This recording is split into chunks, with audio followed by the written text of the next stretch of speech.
All right, I think we are ready to get this show on the road. So, you will no doubt recollect that we are in the middle of a lecture series that is examining what the new technology that's developed over the last quarter century and really taken off over the last decade that allows us to do so much of our communication online and that creates new opportunities for socialization, communication, managing knowledge, ultimately the way in which we conceive of and present ourselves to others. What is that doing to us? And the impetus for this is twofold. On the one hand, we're in the middle of a pandemic, and that pandemic has driven so many of us online as it's made in-person contact less safe, right? And so much more of our work, our socialization is taking place via social media or various learning and meeting platforms. And so this is really accelerating this trend that's been ongoing for 20 years and really deepening for the last decade. And then the second big impetus for this is to do with contemporary American politics. And it is increasingly prevalent that we lack any shared understanding of reality. And not only that, but it does appear that a significant portion of our fellow citizens subscribe to demonstrably false ideas, right? And so this started in 2016 with the idea that Hillary Clinton was engaged in a child trafficking empire, or that the Pope was endorsing Donald Trump.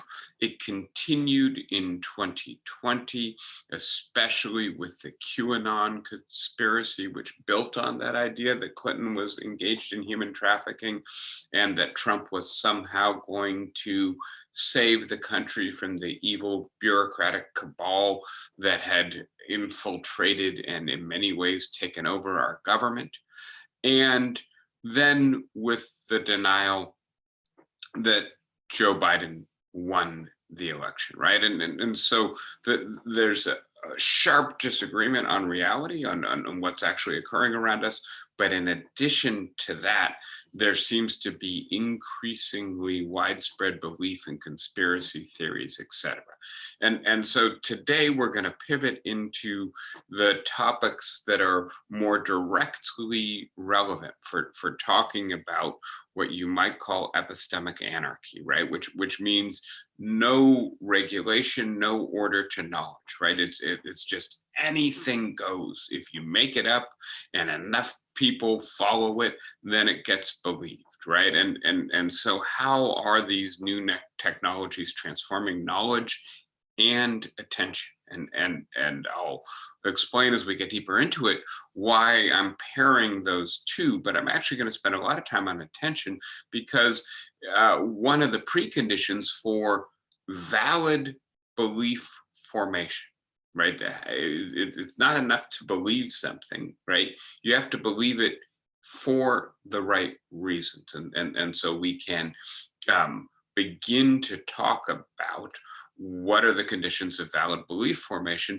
And certainly one of those conditions is a capacity to pay attention to the relevant information. And so what is the social media explosion doing to our attention? The attention economy, as it's sometimes called. So this is a kind of transformation point in these lectures, a pivot. And so I want to spend a moment just consolidating what we studied together in the previous 5 lectures. And so we've talked about the coevolution of the human condition and technology, and the idea that as our technology changes, so do deep aspects of ourselves. And the question of whether or not we're in control of that process. And then in addition, focused in particular on new digital media and social media and the way in which they potentially transform both ourselves and our psychology.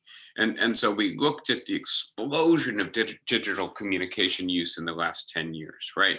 And the idea that 80% of the people in the developed world are now connected to the internet, 50% of humanity, that these devices are so much more powerful than they've been in the past, and that we are spending more and more time with these devices, maybe as much as a third of our waking hours.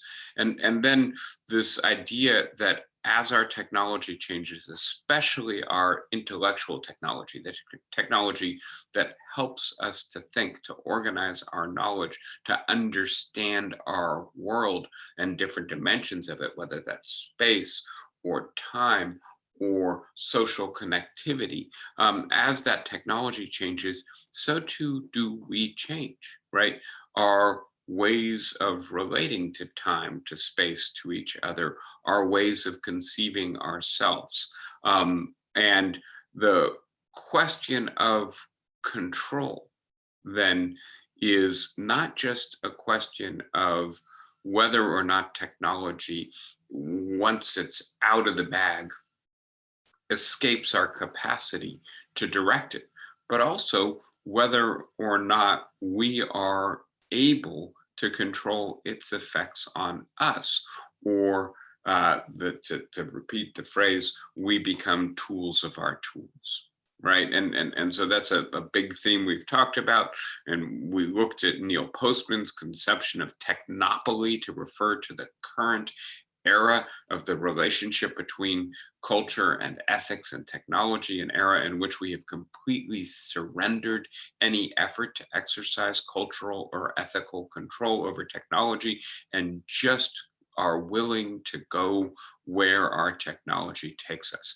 That may be a bit overblown, but it does get at something essential about the current historical moment. The pace of technological change is so fast that it increasingly challenges our capacity to develop the cultural resources with which to control it. And then we also looked at a different question, right? If it is the case that technology is changing us and changing us in ways that we may ultimately not be terribly comfortable with. We talked about Sherry Turkle's work, Alone Together, the idea that we are more and more networked, more and more connected to broader and broader circles of persons who are more and more distant from us geographically.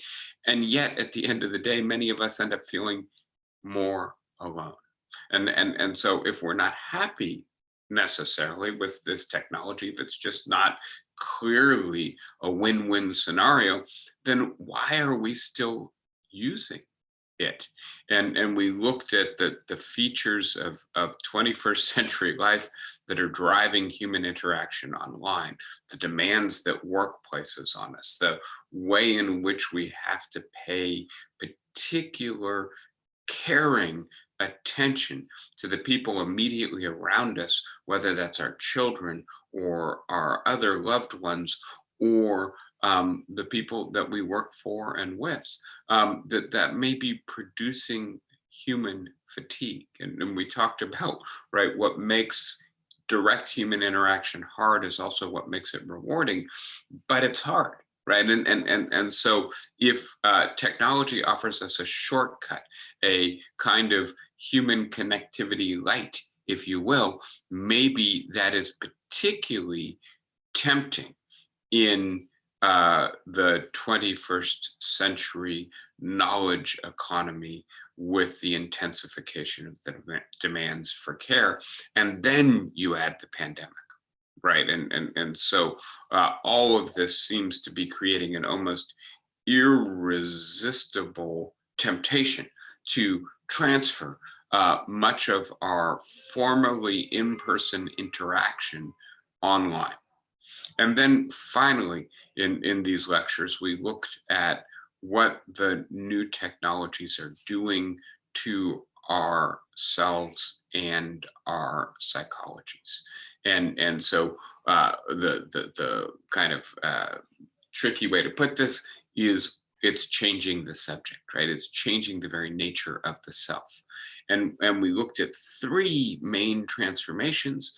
First, the way we present the self to others, that so much now for younger people, for digital natives, for people 40 or 30 or younger, but also for people my age or older who have made this transition, that so much of the way in which they think about who they are and how they present themselves to others concerns what they do online, right? And so this is brand new, right? Didn't exist much more than a decade ago, and yet it is dominating many people's ways of thinking about how they constitute their public self, the self that they present to the general other, to the public at large, is the self that they curate on Facebook and Instagram and Twitter. That is more important, or at least as important, as the self that they have constructed through direct interpersonal interaction. Totally new world for constructing and presenting the self to others, and one that is certainly open to ethical questioning. Are we, because we've got the opportunity to pick the perfect picture, alter it with a bunch of filters that make it look even better, spend a lot of time devising the perfect, witty, funny, deep, incisive, interesting comment, creating unrealistic standards for presenting the self to others? Is that creating presentation anxiety when we actually get into the room? Oh my goodness, am I going to live up to my social media persona or avatar? If not, am I going to disappoint the people who think that I am the person who they see online that all this effort has gone into constructing, right? And so that's one fundamental question about what this technology is doing to us at the level of individual psychology. A second question has to do with the way in which we communicate with each other, and the idea that so much of our communication is now carried via these devices as opposed to occurring in person, and that as the platforms for communication and the modalities of digital communication become more complex and more distanced from ordinary in-person communication, right? And so it's not just talking on the phone, it's sending a text message, and that in a sense that's not merely reproducing the transcript of the conversation we would have had we spoken in person. It is changing the very nature of the communication, and as a result changing the nature of the relationship. And that one result is that people are feeling less connected to those that they are communicating with, that we are perhaps less empathic because we miss the embodied cues of the emotional impact that our communication is having, or the emotional state of the person that we are communicating with. And so our degree of connection to another, our degree of openness to the difference of the other from the self, is being attenuated by these new modes of communication. We are perhaps generally more superficial in our social relations as a result of the transfer from in-person, face-to-face, to digitally mediated modes of communication. Finally, and this is the theme that I'm going to begin building on today, our use of time is changing, right? We're spending a third of our waking hours on these devices. That's clearly crowding out other things. And I'm going to focus on conversation, and reading as a couple other things that that digital technology use is displacing. And conversation, well, that has to do with changing communication and connectivity. Reading, that has to do with attention and knowledge, right? And so when you read a newspaper, read an article in a magazine, read a book, you are doing two things at least at once. The first is you're forcing your attention to focus and concentrate in a way that is perhaps unnatural, but nevertheless deeply important to making us capable of a certain kind of slow, detailed, deep processing of narratives, arguments, perspectives, and this then opens new windows of understanding for us. And so that's one thing that reading is doing. The other thing that reading is doing is allowing us to go in depth in considering a framework that presents a perspective or a series of claims that are integrated, structured, and potentially reveal new ways of thinking or looking at the world or new information to us. And so it's not accidental that there's a coincidence in European history between the way in which the printing press makes reading more readily available, right? And so in the Middle Ages, reading is a specialized and esoteric activity, in part because texts are so scarce, so hard to come by. It's mainly monks in monasteries or high officials in the courts of the European monarchs who are readers, right? And most of the rest of the population isn't. We get the printing press, all of a sudden newspapers, broadsheets, pamphlets, books begin to circulate throughout society. People begin to read. Publishing occurs in the vernacular and ordinary language instead of in Latin. And lo and behold, we have a scientific revolution. We have a vast takeoff in human knowledge, right? And so the Enlightenment we tend to think of as a kind of historical epoch, but it's worthwhile noting if we were to think about the scope of human knowledge from the late Middle Ages through the Enlightenment, it expands dramatically, and it's been expanding really ever since. There's a quip, I don't know if it's true, but the idea that John Milton was the last polymath, the last person who really knew everything there was to know in his time.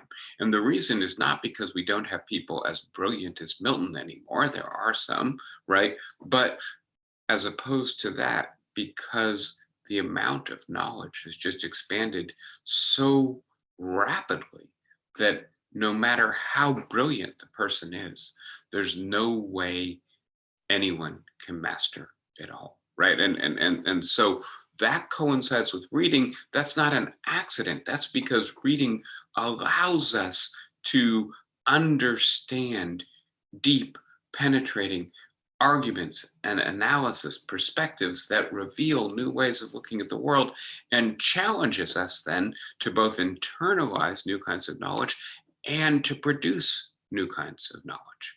And so if we are moving away from reading, or if we are reading using different technology, what is that doing to us, and what is that doing to our knowledge? And that's where we're going to now transition to as we start a kind of new segment in these lectures. And I want to focus now on a particular author.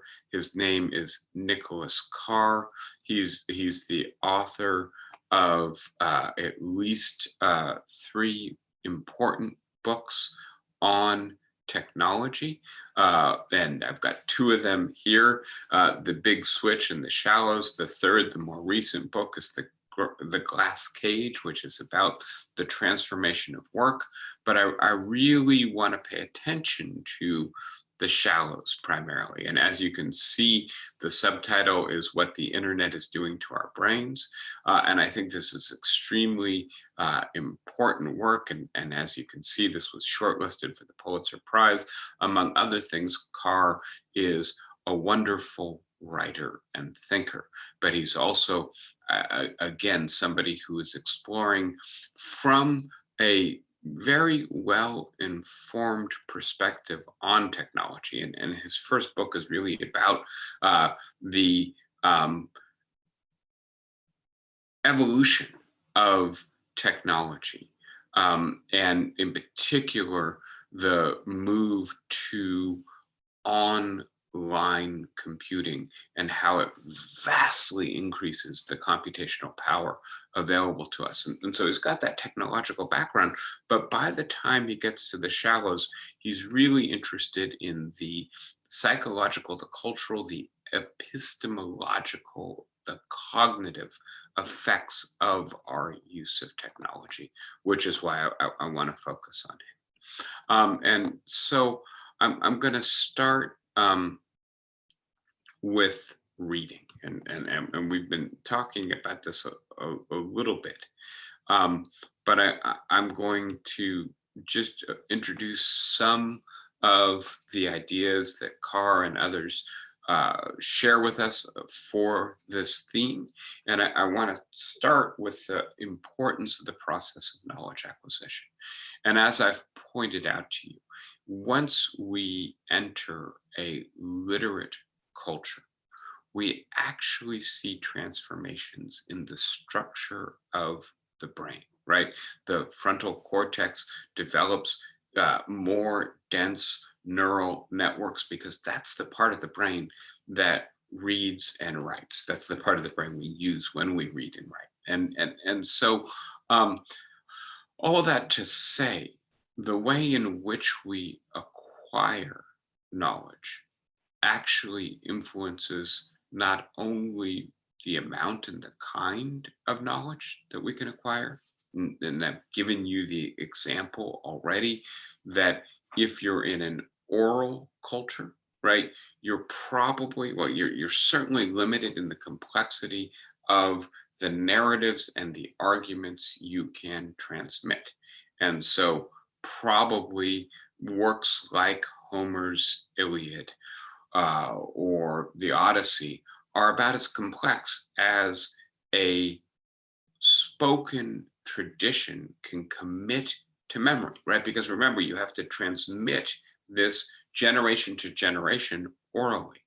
And on the other hand, once you get to be a culture with written language, you can transmit a much more complex mythopoetic worldview, and that's what you get, for instance, in the Old Testament or the New Testament, or with the texts of Buddhism, for instance, right? That these are all products of literate cultures, and the ability to write down and then rely on the capacity of the next generation to read an argument, a myth, a narrative, a metaphysical system, a scientific insight allows for new kinds of knowledge to be transmitted. And what that speaks to then is that as we gain new ways of acquiring knowledge, our capacity for learning is also transformed in the process. And so what we're seeing with the technological transformation is, on the one hand, that a bunch of stuff is being displaced, and in particular, the idea that conversation and reading are just being used less often, take up less of our day than they used to. And again, I've mentioned that we have studies of the use of time by people, right? And so these are studies where people take journals and tell us every 15 minutes what they're doing. And what we see is people are engaged in conversation a lot less and reading a lot less. Nicholas Carr cites an incredibly, to my mind, disturbing study. It was a study done of Yale graduate students in English and philosophy. And among the questions that was asked is, have you read a book cover to cover? And then it gave time frames, right? In the last week, in the last month, in the last year. And then there was a final question, ever, right? And what's distressing is that a significant portion, I think it was 40% of PhD students in English and philosophy at Yale answered never, right? And so there were follow-up interviews with them, and what they said is look, we read online copies and digests of these texts, and they tell us what parts we're supposed to read, and they summarize for us the parts that aren't that important. Why should we read a book cover to cover, right? And right, PhD students at Yale in literary and philosophical topics, if they're not reading, who's reading? And you know, I've got friends who are smart, well-educated people, and now when they quote read a book,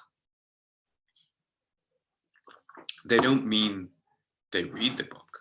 They got the book on tape, right? That they're using one of these audio book services, and you may know if you use Amazon that this is just a booming business at this point.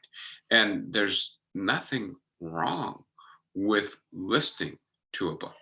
As a matter of fact, I often encourage students who are reading particularly interesting literary texts to read it out loud or have somebody read it out loud to them, because the hearing the language spoken allows you to understand some of the rhythm and the texture of it in a way that just reading it to yourself doesn't. But the key idea here is that only listening to books or only reading digests of books is not a substitute for actually reading the book itself. And as I've been saying, the kind of attention that is required to sit with a novel or a philosophical or scientific or mathematical, economic text, right? And read it page after page for an hour at a time, right? Is something that it turns out, in a sense, rewires the attention of the human mind. I'll say more about this in a few minutes, but it is apparent as we study human attention using contemporary brain science that the human brain is not really made to pay attention in that way. That, as a matter of fact, if you are in the Serengeti as a primitive hunter-gatherer, as in a sense the origin of our species suggests that we all, our ancestors all were at some point, right? And if you get mesmerized by a butterfly or a bird, and you end up, you know, spending a lot of attention just looking at it, you may be the tiger's next meal, right? That it's actually better for the survival of the species and the individuals within it that you have attention that quickly moves from something to something to something to something else, right? And that's the way in which our minds are designed, right? And in a sense, that's not a sustained or autonomous use of attention. but nevertheless, it may be an adaptive use of attention for survival. When we read, we develop a new kind of attention in addition to new modes of empathy and imagination, new kinds of understanding, new models for constructing arguments and narratives. And so just as conversation alerts us to the alterity, the difference of the other, reading introduces us to new ways of thinking and knowing. And both of these essential human pastimes are being crowded out by the new use of digital technology. So to take an example from an earlier epoch, and I will point out to you, right, that much of the reading that was done prior to around the 16th century in Europe was reading out loud, right? And so when people read out loud, they did it with a different kind of text. It's actually quite interesting, which is to say there was not nearly as much punctuation in the languages that were used, primarily Latin, but also the vernacular in the Middle Ages, right? And the punctuation wasn't there because, in a sense, if you were sounding out the text, you inserted the punctuation yourself. And so texts were read out in church ceremonies, in courts and other venues of official business, occasionally in other popular contexts. But this was the main way in which texts were used. And it's actually fascinating. St. Thomas Aquinas was somebody who read privately, right? Read to himself as opposed to reading out loud. And many people commented on how strange it was. And then as the printing press takes off, as more and more people gain access to the printed word, we begin to transition to reading to ourselves in private, right? So instead of reading in a group and reading out loud, we read in private. This changes the very way we write. We start inserting punctuation marks because now instead of reading it out loud and sounding it out, we're just doing it in our heads, and it helps to have a comma here and a period there. Space between words, believe it or not, right, is a product of this period as well. When you go to a museum, try looking at some of those ancient holy texts, often Bibles, that we mainly study for their wonderful illustrated art, but look at the actual writing and look at the absence of punctuation and sometimes the absence of even spaces between words in those texts as well. So back to how reading in private changed actually what was written. And again, I think we kind of take this for granted, but the novel and the essay are relatively new literary forms. They are products of humanism and the Enlightenment and the revolution in reading that the printing press and the move to reading in private produced. And whereas when you're reading in public, it's primarily ceremonial or official, part of the pageantry of power, when you're reading in private, you have the time to slow down and consider the writing, the idea. And so writers who assumed a private reader started writing differently, right? They started addressing the slower mode of receiving the text. They started thinking about themselves as being in dialogue with an individual who was reading in private, and that allowed them to be more experimental, more demanding, more complex. And so much of, again, what we take for granted in terms of enlightenment, humanism, modernism, the whole transformation that the introduction of the novel produced, not only in literature, but also in human subjectivity, right? The idea that we should have character as complex and evolved as the characters we read about, that spending time thinking about our own psychology was an essential aspect of becoming a fully developed, cultivated, cultured human being. This actually is driven in part by a change in technology, the printing press, and then the change in the way in which we read, and then the change in which the way in which we write, right? These things go together. And so if we are no longer reading, if when we engage with a book, we are listening to it, if when we engage with a text, we are seeing it in digital form as opposed to on the page, maybe we are changing ourselves as well. And I want to point out to you that there's an interesting kind of study that's done of digital readers. And so they put people in labs and they can use lasers and cameras to follow their eye movement while they read. And they compare people who are reading printed text with people who are reading digital text, including even the same text. So you're reading the New York Times in the print copy in your lap, or you're reading it on your handheld device or on a computer.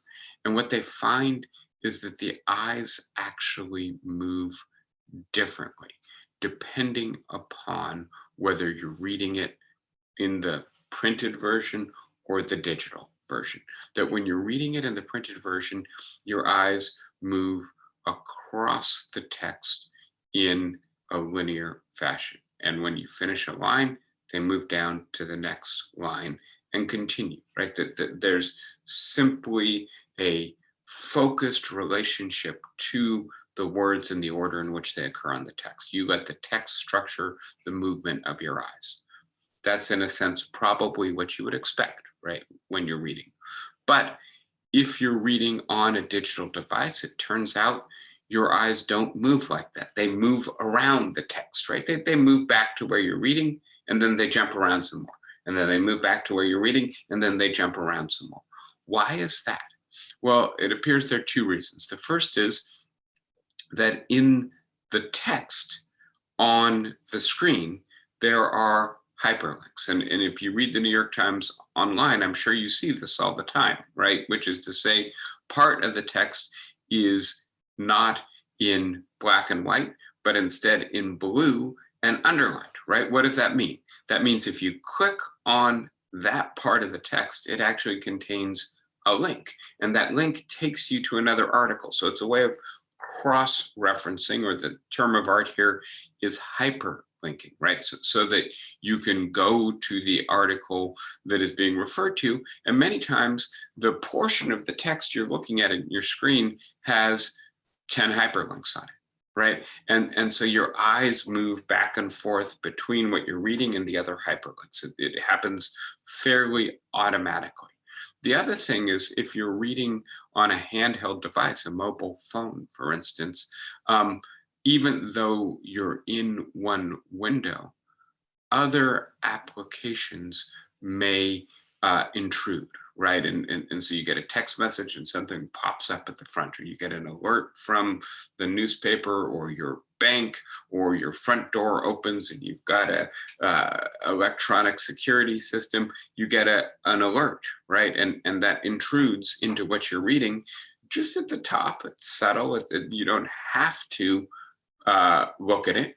It doesn't necessarily obscure what you're reading, but it's very hard, in a sense, right, this goes back to the way in which human attention is wired, not to move your eyes where the new message or alert wants you to go, right? And so that's the first thing to notice about reading online. It's not identical to reading in print. The very way in which we unpack the text using our eyes and then our frontal cortex to decipher the digital, the visual input is different. But even more important is the fact that those hyperlinks, right, the connection to a different article are for many digital readers hard to resist. And the result is that often, instead of just reading the entire page that is in front of you, somebody who's reading digitally clicks on one of those links, right? Wait a sec, there's another article that's relevant to this. That sounds fascinating. And off to another page, right? And that page also has hyperlinks on it, right? And pretty soon you're off to yet another page, right?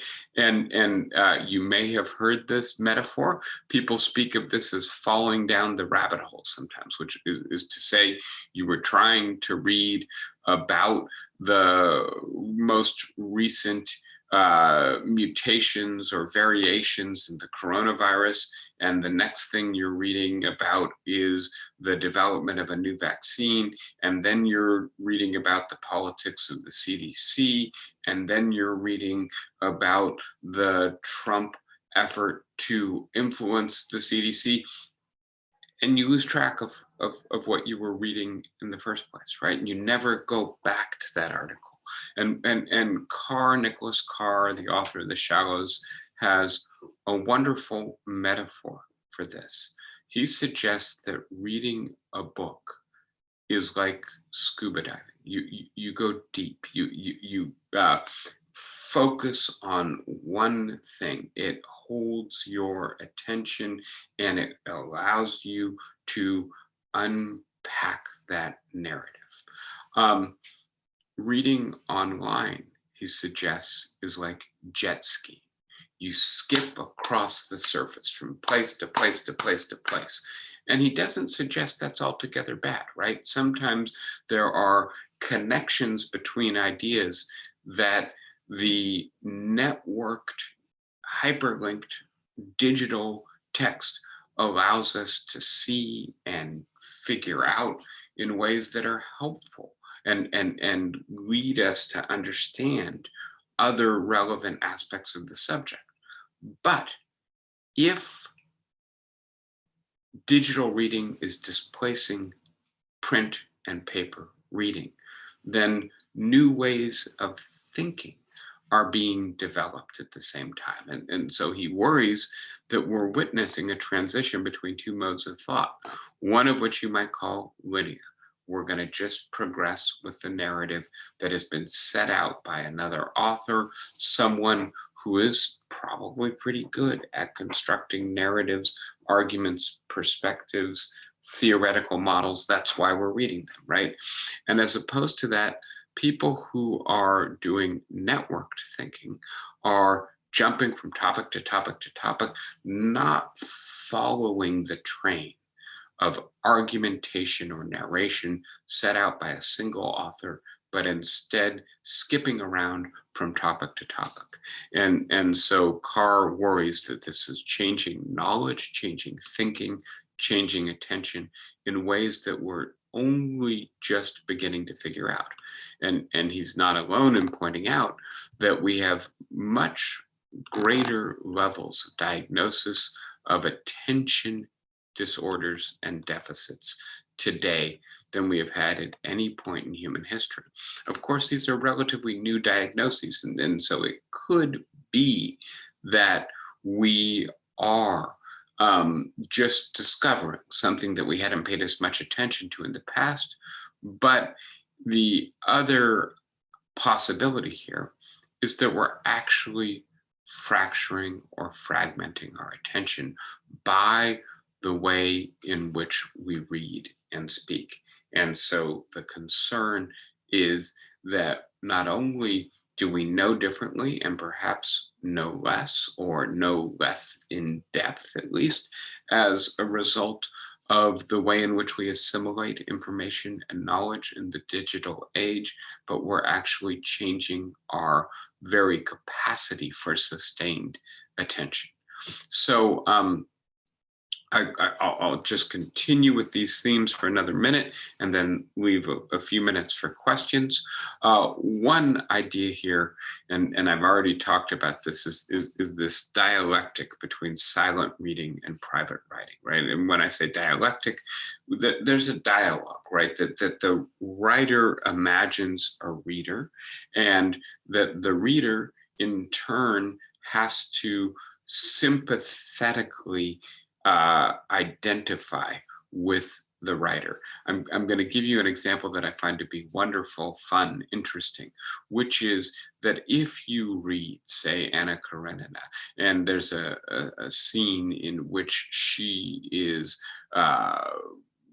in a very cold Russian winter, not well prepared for it, right? And gets cold.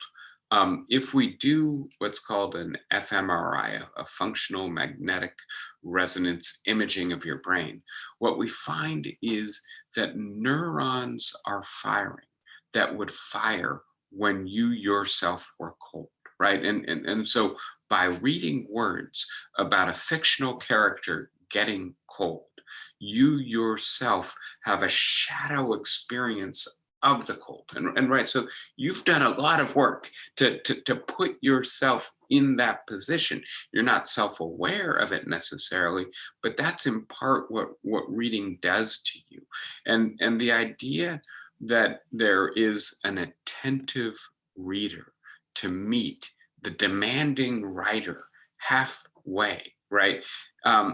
Not only allows a writer to be inventive and innovative and introspective in ways that, in a sense, no literature prior to modern literature has ever been. It also changes our culture. And I'm going to refer to the German sociologist Ulrich Beck, who referred to two kinds of modernity. The first kind of modernity was the industrial age of manufacturing, in which, in a sense, everybody did more or less the same thing. There was not a strong cultivation of individuality. And then there's what he calls modernity 2, which comes into being especially with consumer culture, but builds on what the attentive reader allows the modern writer to do, which is to deeply plumb the psychology of a particular character. I often think of Madame Bovary and the way in which Flaubert gradually unpacks her stifling boredom and dissatisfaction with her existence, right? And that's not all at once. You've got to get inside her head. And the idea that we are beings with complex interior experiences, true selves to discover and then articulate and to seek recognition for. These are relatively modern ideas about the self, right? The transformation of marriage from being a primarily economic institution. You marry somebody else in part to join families in order to marshal resources, right? We still see this in much of the world with arranged marriages. But the idea that, especially in the West, the new kind of marriage is a, quote, love marriage, that you're not just finding someone who you can work with and whose family matches more or less the resource position of your family, so it's a good match, right? You're trying to find someone who you have the deepest human connection with and who you can grow with, right? And again, this is part of what Beck would call the second modernity, this new idea that everyone has a true self that they need to discover, that they need to develop, that they need to articulate, that they need to share with their significant others. And this is a product of this new kind of culture that reading and writing of a certain kind help us to produce. If we aren't reading as much anymore, if the new 21st century writer who writes primarily for digital media as opposed to the printed page can no longer assume an attentive reader reading in private, does this fundamentally alter our culture? Are we going to be happy with the new culture it produces? Those are the kinds of questions that Carr provokes, but that someone like Neil Postman suggests we're not even asking as we set down this new path. We are simply using the new technology, and then we'll figure out what it does to us. Okay, I'll stop there for today. Like I say, I wanted to leave a couple minutes for you guys to ask questions or raise comments. Who wants to start us out? Have you had any of these experiences going down the rabbit hole with technology, listening to books online? I am unmuting everyone, so recognize that your background sounds will pick up. Who wants to start us out? You'll have to hold your space bar down. Chet, I see you. Can you unmute yourself? You'd hold down your space bar. Okay, am I unmuted? You are unmuted. Go ahead. I think that you gave this lecture for me personally, because I could identify it so much that I cannot believe. I've always been a reader, and then I took a little break. And now I am back to it, and I cannot wait to get back to my book. I will do that instead of going to the movie or anything. And I have been doing all of Ken Follett's trilogy, and I just so love it. I think this was just for me. Thank you for identifying with a person like me. Well, and I promise you, I am a reader, but not a mind reader. So I didn't actually devise this lecture for you personally. But yes, and I think one of the things you know is like readers have a certain affinity for each other also, right? Oh, have you read that novel? I read that novel. Did you get totally sucked into it? Yes, I was up half the night reading it, right? There's that kind of identification with people who have that passion. June, go ahead, and then Chet, Okay. I'm a reader also, and I think part of the problem is the lack of newspapers. Nobody gets anything in depth nowadays. They're satisfied with sound bites, and they don't find out what's behind the sound bite, and that is the problem we have to deal with today. And we see this, there are all kinds of ways to measure it. How long do politicians speak for, right? Mm-hmm. And average, you can think of someone like Adlai Stevenson or Franklin Delano He was an Roosevelt, orator, yeah. Right, the complex, interesting sentences, right? And now everything is a soundbite. Look at the average length of a sentence in a newspaper, it's half what it was 40 years ago, right? Right. And so there are lots of times, go ahead, June. And the lack of vocabulary. Exactly. No, the New York Times is down to about an 8th grade level in terms, and it used to be written at a 12th grade level, right? So it keeps going down. We're being dumbed down by all of this. I have to say, my son is a reader, and I'm so happy that in a sense he's swimming against the tide of his generation. He's Well- he's happier when he's reading a novel than when he's playing with his phone. That's why I read all of the Harry Potter books, because I enjoyed the way her vocabulary and how she created it. She was amazing. She's wonderful. Yeah, she Yeah, is. yeah. Check, can we hear you? Go ahead.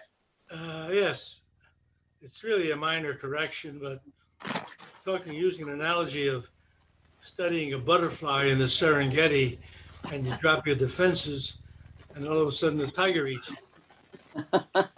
There are no tigers in the Serengeti. Thank you. I should have said lion. Lion, right. But, yeah. Also, and it's probably because I'm older.